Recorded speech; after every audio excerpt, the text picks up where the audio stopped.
বাসা দিয়ে বাড়ি ফাটাইতেছে।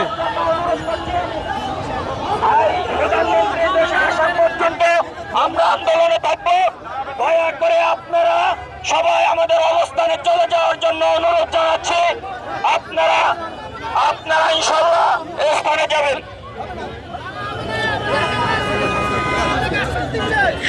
সম্মানিত ভাইরা,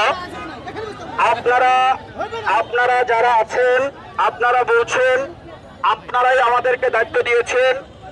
আমরা মনে রাখতে হবে, আমাদের দাবি আদায়ের জন্য আমরা রাজপথে এসেছি, আমরা কোনো জনদুর্ভোগের জন্য আসি নাই। অতএব আমাদের যারা আপনাদের পক্ষ থেকে দায়িত্ব দিয়েছেন, আমাদের কমিটির সম্মানিত প্রধান উপদেষ্টা যারা আছেন, ওনাকে আমি আমাদের এখন বর্তমান কর্মসূচি সম্পর্কে দিক নির্দেশনা দেওয়ার জন্য অনুরোধ জানাচ্ছি। মাননীয় প্রধান উপদেষ্টা, ঐক্যফ্রন্টের শিক্ষকদের উদ্দেশ্যে কিছু বলুন। আসসালামু আলাইকুম। প্রিয় শিক্ষকবৃন্দ, আসসালামু আলাইকুম। আপনারা জানেন আমরা আমাদের পূর্ব কর্মসূচি ঘোষণা অনুযায়ী আজকে মাননীয় প্রধানমন্ত্রী কার্যালয়ের উদ্দেশ্যে যাত্রা করেছিলাম। আমরা প্রতিমধ্যে পুলিশের বাধার সম্মুখীন হয়েছি।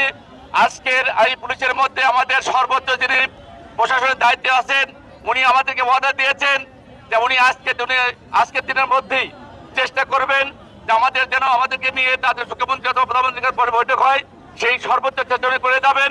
আমরা আজকে সেই পুলিশ প্রশাসনের সর্বোচ্চ কর্মকর্তার কথা মতো তারকে সম্মান প্রদর্শন করে আমরা আমাদের আদর্শ ফিরে যাব। আমরা অনশন চালাবো, অবস্থান আমাদের থাকবে। আমরা আজকের দিনের মধ্যে আমাদের ঘোষণা না দিলে পরবর্তী বিকেলে আমরা সংবাদ সম্মেলন করে আমাদের পরবর্তী কর্মসূচি ঘোষণা করব।